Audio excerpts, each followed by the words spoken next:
This is a song about teaching your kids not to develop any kind of human thinking to manage their lives at about the same cybernetic level as a plant, just two, three circuits.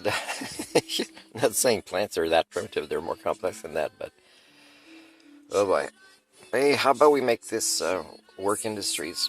Even recently I discovered many employers saying, oh, we're understaffed. They've seen my resume or I've interacted with them enough, they don't even need to see it. They know I have skill sets that exceed what they need, including volunteers.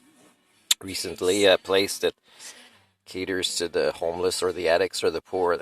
Again, they're advertising in the paper, and somebody gives me a ride.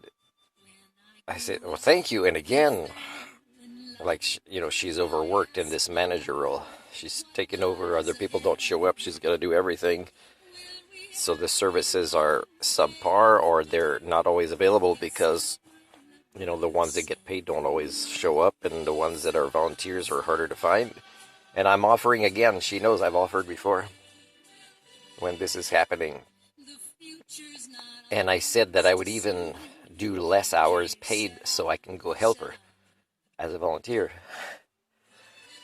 And I said, no, we're all right. We're going to be all right on Monday, whatever. Like, and it's not true. Like, it's not going to be good enough on Monday either, even if one person comes back. And so I've said years ago, how if you're an Homo sapien, if you're competent, volunteering is an act of terrorism in Canada. It's just people don't want to hire Homo sapiens. Homo sapiens are not welcome in proto-societies crashing during the Anthropocene, and that certainly includes Canada. I'm not saying it's the worst country in the world again.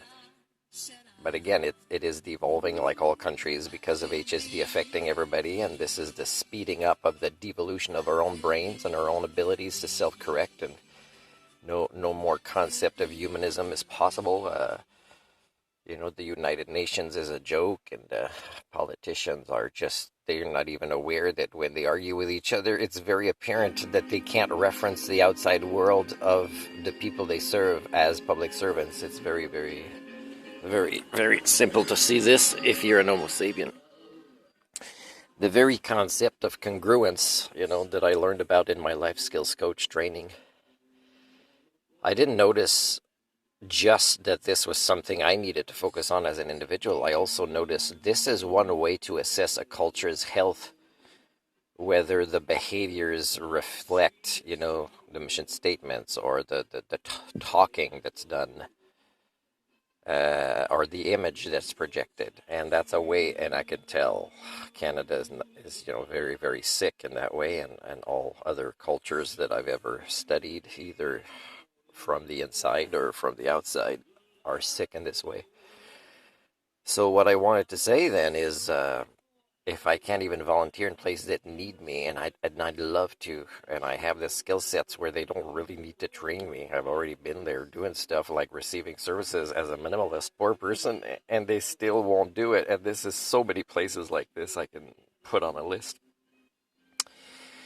Then I'm like, hey, man, I'm not religious, but I sure hope there's a God, because, let's say if my aunts and uncles who already, some one doesn't have kids, but the other ones, even if they have kids, or even more if they have kids, man, if they want to go to heaven, they should definitely leave me something for a retirement plan for me for when they die, because, if there's a God, I would assume this God wants to reward me, because there's no such jobs as culture affairs anywhere around the world. So for me to be able to have some sort of retirement and not get like older and sicker and poorer is these aunts and uncles, who will most certainly be saying some prayers as they approach their death. I hope that they'll make sure I'm included in their will. And again, I don't necessarily want this, It'd be a nice surprise, but you can see the logic, Like if their God exists, they would do it because they have kids and grandkids.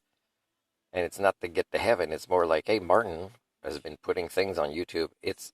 He's not bullshitting us, right? Or beaver shitting us. He's like, this is really like, he's really trying to make the world a better place at his own suffering. And he's not building a pension for himself with this. So, but again, this is the concept of altruism that is so much missing in our species that you can't even volunteer as a good person anymore because people are suspicious of it, or people don't. They try to see what's his purpose for doing this. What's his ulterior motive for being a good person?